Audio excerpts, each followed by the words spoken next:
Hey everyone, welcome to The Point. I'm your host, Ana Kasparian, and we have an awesome show ahead for you guys today. It's a little bit of a roller coaster ride because we have some serious, substantive stories, but then we also have some pretty absurd news to cover as well. We have my absolute favorite panelists on the program. We have Whitney Mixter. She's from Showtime's The Real L Word and VH1's Couples Therapy. Thanks for coming back. Thanks for having me. And we also have Wendy Carrillo. She is a radio show host and journalist at Power 106 LA and Nuvo TV. Wendy, you came back. I'm really happy about that. I'm glad I'm here. So let me give you a little taste of what the topics are going to be on today's show. We're going to start off with some serious stuff. First of all, unconventional marriages in South Africa. A 9-year-old marries someone much older than him.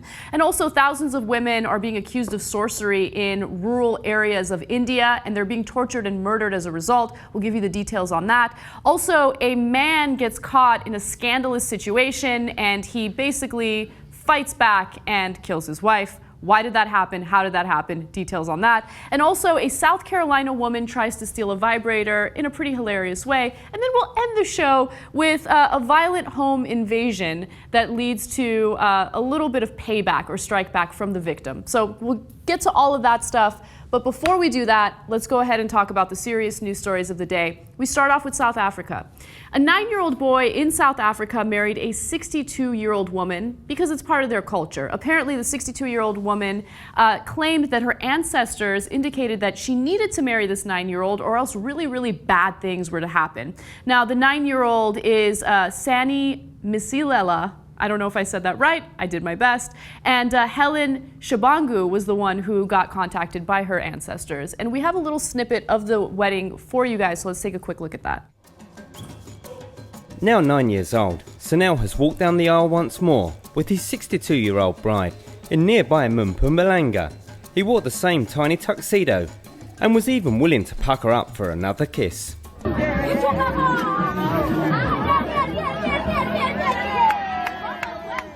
The best part about that video is her actual husband is standing there while she's kissing a 9-year-old on the lips. Now, I should be completely specific about this story. I did a little more research to see if they actually consummate the marriage, and they don't. So they did not have sex. This is more of a symbolic thing, and the 9-year-old says that hopefully in the future he will find a girl his own age to marry, but he's glad that he helped out so negative things don't happen to this woman and her family. She listened to her ancestors.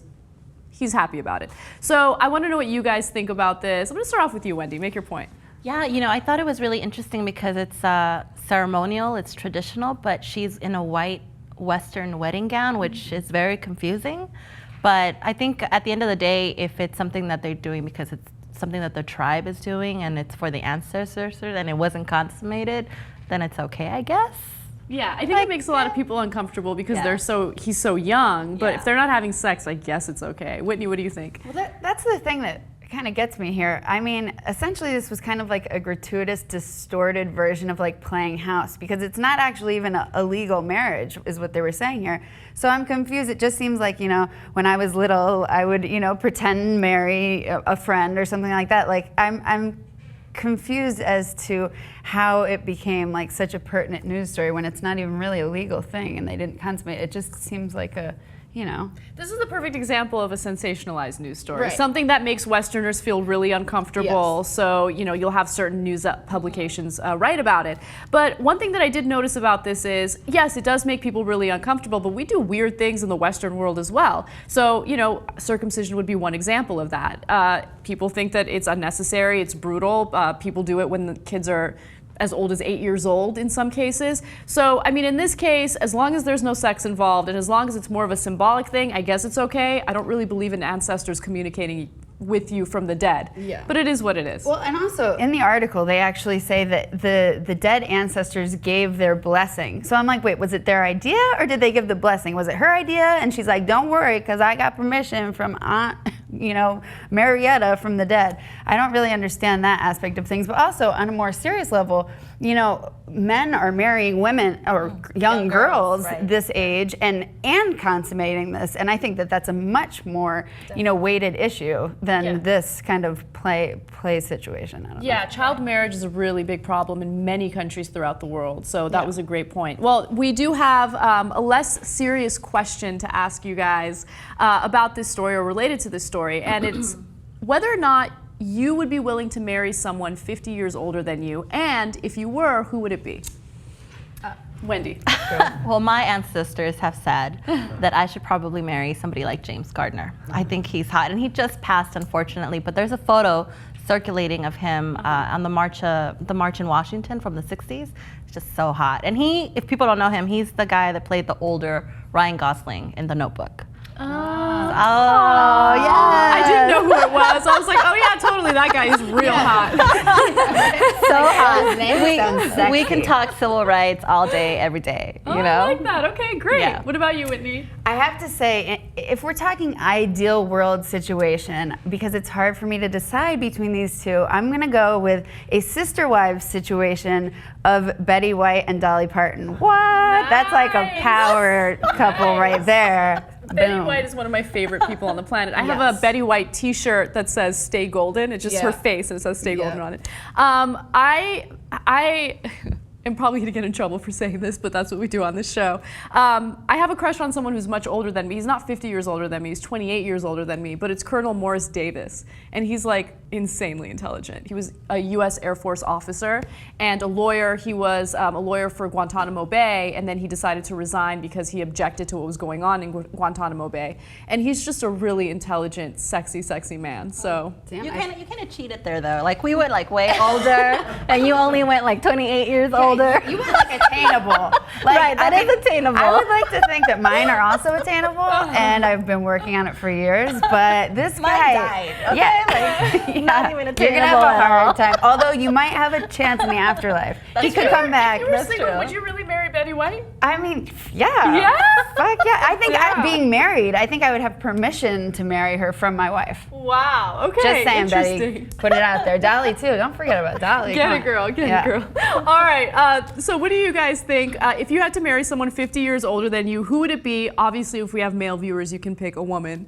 And we want to hear from you. And also, do you have any commentary on this story? We want to hear your thoughts. We love sharing your opinions when we do a video at the end of the month, sharing our favorite comments. Comment in the section below. We'll see you guys soon. Certain religious beliefs had led to much bloodshed throughout the world, and a situation in India is definitely no exception. So apparently thousands of women in India, specifically rural parts of India, are being tortured and murdered after they're accused of sorcery. Now, the Washington Post did a really great job in detailing this story. In fact, they noticed that from 2000 to 2012, as many as 2,500 women were tortured and murdered after they were accused of sorcery. Now, some people might say that, of course, this is solely a religious thing, but the reality is it has a lot to do with socioeconomic status, what caste or which caste these women are from, and whether or not they've done anything to break societal norms or expectations. In fact, according to the Washington Post, often a woman is branded a witch so that you can throw her out of the village and grab her land, or to settle scores, family rivalry, or because powerful men want to punish her for spurning their sexual advances. Sometimes it's used to punish women who question social norms. Now, this is obviously a disgusting, despicable story. In some cases, the women are forced to eat feces and they're tortured in the worst possible ways before they're murdered, sometimes in front of their own children. And I know that this is a difficult story to discuss, but I want to know what the panelists think. Whitney, let me start with you. Make your point. I mean, you know, unfortunately, this has been going on since the beginning of time. You know, casting women as witches or being involved in sorcery has literally been going on since we can remember, and it's always used as a scapegoat of things. It's atrocious that in this day and age it's still being used as a viable means of, you know, conviction in the most damning sense, you know, death, really. Yeah. It's crazy. Whitney? Well, you know, when I was reading the story, it reminded me a lot of the Salem witch trials, and there's a show on it now, actually, and it's, I think it's really infuriating and frustrating when we look at international rights of women, and you think, wow, I think I'm having problems as a woman in America, and then you think of what's happening in other parts of the world, and the fact that these women are also outspoken against some of the things that are happening in their own society, and that's one of the reasons why they're being cast as witches, and that you have somebody like a shaman, who, if you think of it, is also on that same level, saying you're a witch, you're not a witch. I mean, who gives him that right, and how is this even decided in that society? And I think it's problematic, and maybe some more attention should be drawn to it. Yeah, you hear stories like this, or stories of Boko Haram going after young girls and enslaving them and selling them off for $12 a piece. And you realize that there's so much brutality against women throughout the world. And the best way to kind of solve issues like that is to spread education. You educate people and you make them realize that, hey, these ridiculous beliefs, the notion of sorcery is absolutely ridiculous, and taking a human life as a result of these beliefs doesn't make any sense, right? And I think the U.S. way of handling things is to invade countries, which is, part of the reason why we invaded Iraq. Oh, we want to, liberate these women, we want to free them, but you can't have that double standard. The best way to handle it is through education, and I feel sick to my stomach to know that this is still going on in the world. The question for this story is, have you ever felt like you were hurt in any way simply because you were a woman?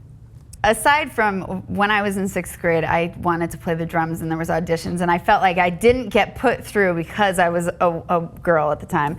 But other than that, I feel like it hasn't hurt me so much as it has empowered me and made me feel like I need to work harder, and everything. And part of that is that I'm lucky enough to live in a place that, as much as we can talk down or criticize the United States, we still are given a ton of liberty here. And, luckily I can view any resistance I've been put up in my face as a source of empowerment. And that's really, I think I've actually grown because of that. That's really interesting. It's like overcoming obstacles. Yeah, for sure. Wendy? Well, it's interesting, the ability to play drums. Mine was the ability to play baseball or softball. I remember when I was first learning, you'd go up at bat, or I would go up at bat, and all the boys in my co-ed team will come closer because there was no way that I could possibly hit a home run. And they were right the first couple of times. And luckily, I have an amazing dad who said, you're just as good as any of the boys on that team. And we would go to batting practice, and he'd help me. And one day specifically, I remember going up to bat, and all the boys coming in closer, and I hit that ball, and it was a home run. And I was like, yeah, you better recognize, I'm running. Yeah. And the next time I went at bat, they went further out. And it's like you establish, I'm here to play a game, and I'm not gonna let you make me feel like I'm less than, but I did feel small. I did feel I'm just a girl. I'm not as strong. I'm not as self-confident. And it took, somebody like my dad to show me otherwise. But I think about how many other little girls don't have a father figure like that, or just a role model like that can encourage them and help them be their very best. I think in certain cases, just merely being a woman makes you the underdog. And I think that baseball, softball case is a perfect example of that. Actually, something recently happened. I hosted the political show, or the political portion of the Young Turks by myself yesterday. And it was hilarious because I did a report on, federal judges voting down or striking down a specific portion of the Affordable Care Act. And it was a very straight news report, and in the end I gave a little bit of analysis and commentary, nothing big. And one of the most upvoted comments was, is it just me, or does it seem like Anna's really full of herself? And it was like, oh, wow. What? I just did a news report. Why do I seem full of myself? I didn't sit there and talk about myself or what I'm wearing or what I'm doing, but I think that a lot of that has to do with, oh, here's a woman talking about a really serious topic on a political news show. She's young. What does she know? Yeah, what does she know? Who does she think she is? She's full of herself. Right. So I think that, that's just one example. A lot of times it's really difficult to be a young woman in the position that I'm in because people think that you shouldn't be taken seriously. Yeah. And you're challenging whoever that person was, their level of intellect, they're lashing full out. of self-confidence. Yeah. What? How dare she be a confident woman? Ugh, I don't like that. Go back to the kitchen. Yes, that's exactly right. I get that comment all the time. I get that comment all the time. No. But I want to know what you guys think. Has your gender or your sex had any type of impact on anything in life? Do you think that it's ever been a downside of your work environment or anything else you've experienced? And also, what do you think about this story in India and other stories involving the brutalization of women throughout the world? Share your thoughts in the comment section below, and we'll see you guys soon. A man in Florida by the name of Michael Doster got caught by his wife having oral sex with another man. Now, his wife, Pamela, was not too happy about this, so they got into a little bit of a quarrel while they were on a jet ski, and he proceeded to try to push her off 4 separate times. And on the 4th time, she actually hits her head and gets stuck on a sandbar. He doesn't try to save her, but he does go away with his jet ski and call the authorities. When the authorities finally showed up, they noticed that she was bruised and battered. They took her to the hospital, and then they realized, okay, well, she's dead. So this is a really tragic story. It kind of starts off in a little bit of a funny way, but it ends in the worst possible way because this guy couldn't handle the situation and open up to his wife about his sexual orientation. I want to know what you guys think. Whitney, make your point. I in no way mean to make light of this at all. There was somebody lost their life and it's very tragic, but I must say that, you know, being that the gentleman here, the husband, was the only person left in this equation that knowing the correct story, it's interesting to me that he just offered up all the information to the authorities. Like, well, see, the thing was, I was sucking this dick, and then she caught me. Like, I'm like very in awe of his like forth. Yeah, so you respect his honesty. I respect his honesty. All right, fair enough. Wendy? Well, what about the other guy? Like, what happened to him? Like, police are still trying to find him. He's like the mysterious guy that got the blowjob. I feel bad, like incredibly sad for this woman. Like, obviously she lost her life and that's extremely tragic, but how confusing. What a terrible way to go. Yeah. You know, you find this really terrible information about your husband and then you die. I mean, it's really a tragic story. Throws you off a boat and then you die. Like, it's They tragic. were both drunk, by the way. Yeah. Right, Which that's true. by the in Florida. And in Florida, it's always in Florida. yeah. Weird things always happen in that state. Well, here's the question. Have you guys ever cheated or have you ever been cheated on? Wendy, let me start with you. Yikes, that is the question. Yes, actually, I was in a very serious relationship many years ago, and he cheated on me with my best friend. Oh, it's terrible. And so I retaliated by cheating on him, and at that point, am I really cheating? No, So- you're not cheating. Right. You cheated on him with his No. best friend, it was over. So Right. who did you cheat on him with? With his best friend? Some guy at a club, you know. So it was one of those things. And so obviously we had been going through some problems, but the thing that like devastated or hurt me the most was my best friend part. Yeah, of course. Because that was the part that I was like, wow, I trusted you, and it was not just like a relationship. You were like my sister.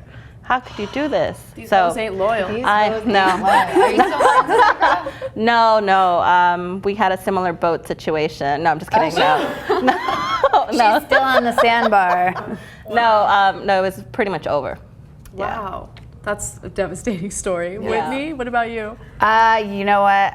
I like to not call it cheating so much as I think I was openly non-committal often, you know, but then, you know, I found my wife, we're married now, and she also was openly non-committal, so we found each other and now we are totally committal, so that's good. So, you know, we had to get past the dark to get into the dawn.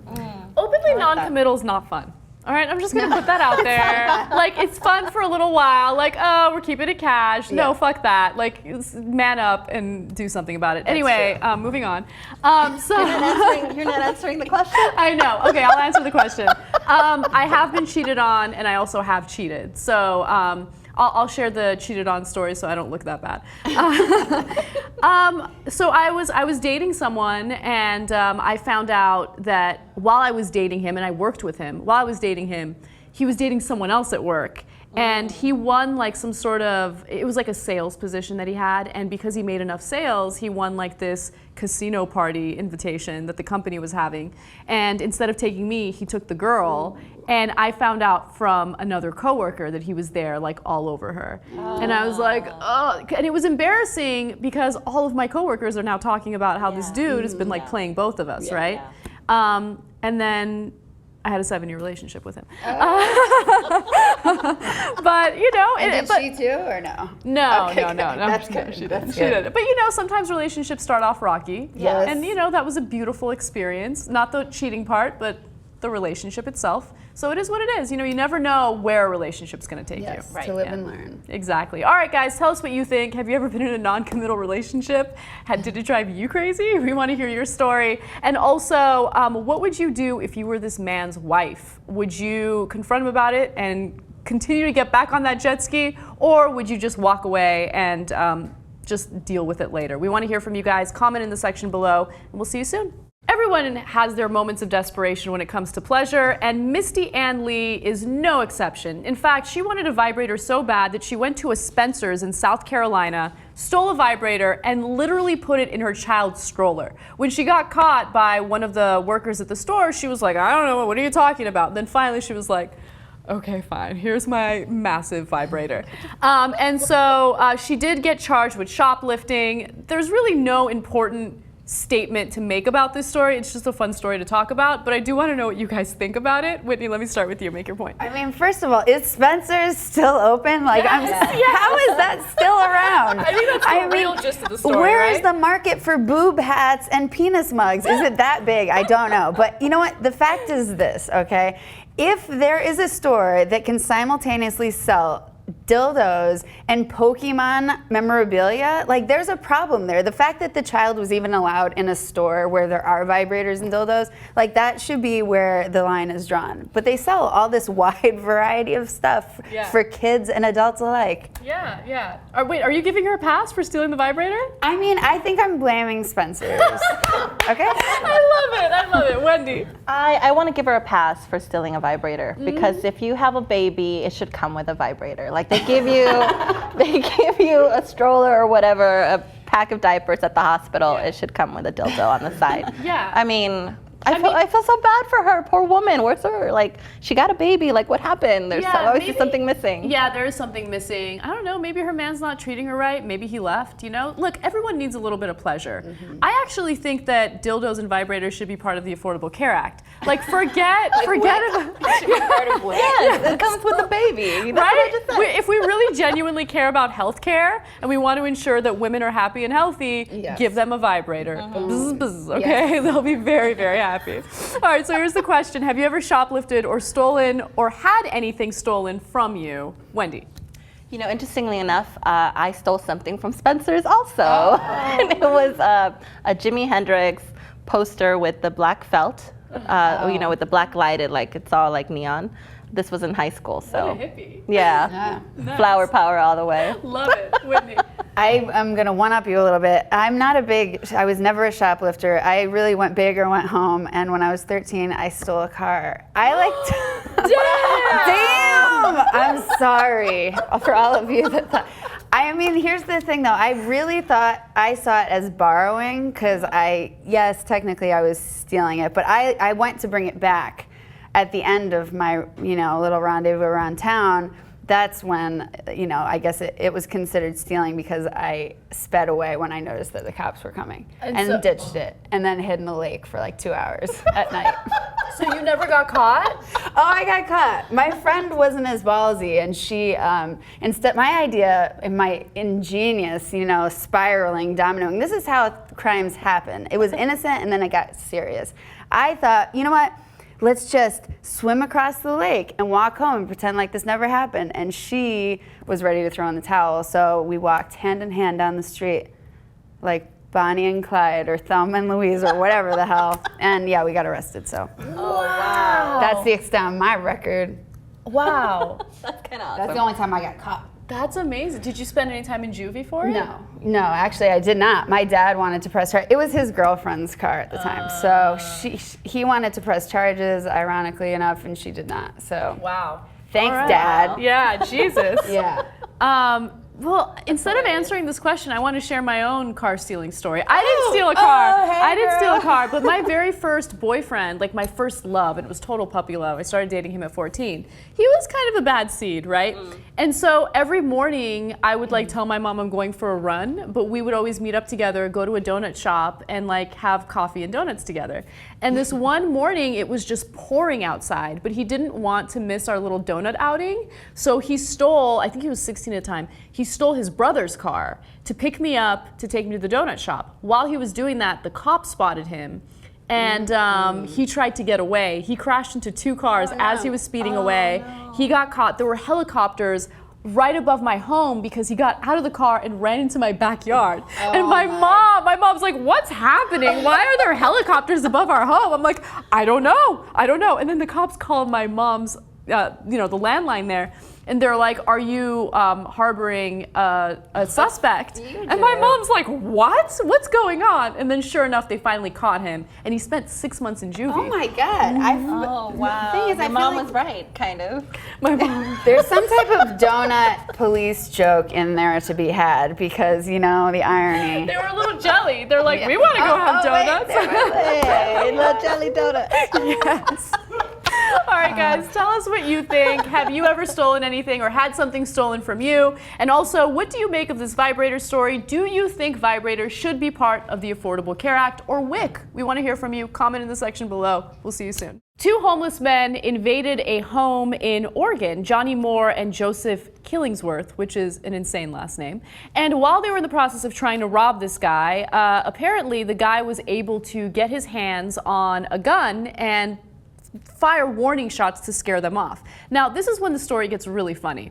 Apparently, the two home invaders thought it would be a great idea to leave immediately because, of course, they're being threatened by a freaking gun. And then they go into someone else's home to call the authorities and let the authorities know that while they were in the process of invading someone's home, the victim had the audacity to shoot warning shots at them. Now, I love this story because it shows you how dumb some criminals are, but I want to get what you guys think about this. Wendy, make your point. Oh my God, it's like, you are so dumb, for real, right? Like Antoine Dotson. I don't understand. And then I think I've heard other stories too. Like, wasn't it LL Cool J who like beat like somebody that was like coming into his house, and then he had to like talk to the police about it, and the guy that like tried to rob him like tried to file a lawsuit? Like, Oh, God. I don't understand like that kind of logic. People are so dumb. Whitney, what do you think? Okay, I don't often talk about the way people look because that's mean, but I'm going to here because I don't care. Is it just me, or do these gentlemen look like they literally have a missing chromosome, or like they are next to that of cave people? I don't know what happened here, if that's why they selected bats or not, but they definitely, going into it, I mean, you brought as your weapons of choice bats and several aggressive dogs. Who does that as a weapon? Like, you have to worry about wrangling things, and what the heck? I think the story was, I'm sorry to interrupt No, you. I no. think the story was that they were homeless, right? Yeah, right. And the guy had like called the police on them because they were like harassing the street or something, and so they wanted to retaliate. Yeah, they go in there with the dogs and the bats, and they actually hit the victim with the bat, but the victim was able to get away and get his hands on a gun, which, by the way, very rarely do we do a positive story on guns, but here's a rare story where a gun was actually helpful, and the guy used it appropriately. I mean, keep in mind that this is in Oregon, so it's a little more of a liberal area, right? But if this was in like Florida, the dude would be dead. Oh, for sure. This is Arizona, the dudes are dead. There's no question about it. All right, so here's the question. Have you ever been caught breaking the law or doing something you should not have been doing? Whitney.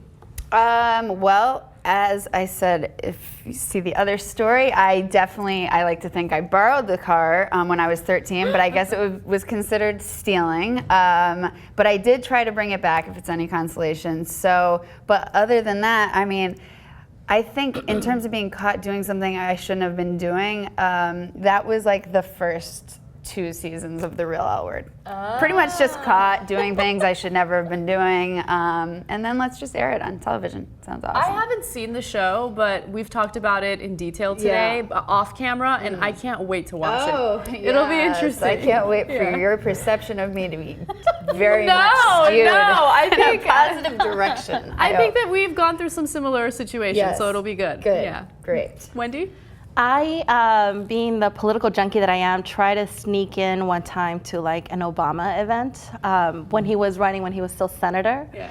And only to have like Secret Service like take me and my friend like out and like scold us, and like we were just like, oh, I just want to know more. That's amazing though that you just said, I was scolded by the Secret Service. Like, no. That's hilarious. It's amazing. So I mean, I guess that was the past. You know, it wasn't something You were like. such a bad I know, girl. bad, Wow, yeah, rebel. Very much, Yes. very much a rebel trying to sneak into a political event. Yeah, I know.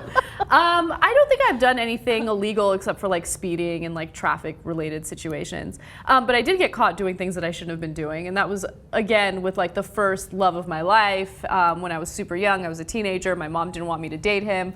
I would sneak out of the house almost every night for a really long time, for like a year, and then finally I got caught. And my parents knew exactly where I was, so they both showed up to his home in the middle of the night. I think it was like 2 a.m. and they're like knocking incessantly, and his parents wake up and they're like, what's going on? And little do they know that I've snuck into their home with their son. And then, yeah, My parents beat me. I cannot wait Love of your life. to catch my children doing things. I can't wait to catch them doing things because I feel like I know so much, and you probably do too. Like, we know the tricks, and I can't wait to use those same things as ammunition to fire back. Yeah, I think parents like to enter a stage of denial when their kids are doing bad things, right? But if you just open yourself up to the experiences that you had when you were a teenager, you'll know exactly what your kids are up to. I'm gonna use it as like a game, like for sure, like World of Warcraft, but with my kids. Yes, that sounds fun. All right, guys, so tell us what you think. Have you been caught doing anything illegal? I mean, don't share specific details. We don't want you to get arrested.